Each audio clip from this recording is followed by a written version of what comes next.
你以為 AI 已經勁，而家加埋5G一齊爆發，商業世界翻天覆地咁變。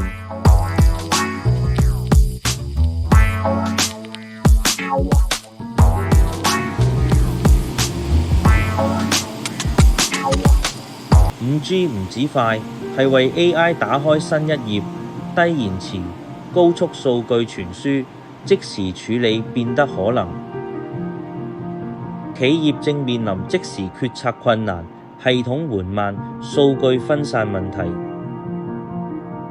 無論係智能物流、金融分析、零售體驗 ，AI 加5G 就係企業升級嘅超級拍檔。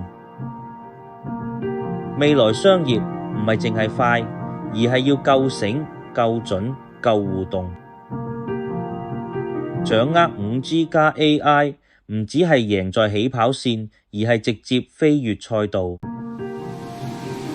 記得點讚、分享、訂閱並打開小鈴鐺，咁樣就可以追蹤我哋最新嘅影片。多謝收睇，我哋下集再見。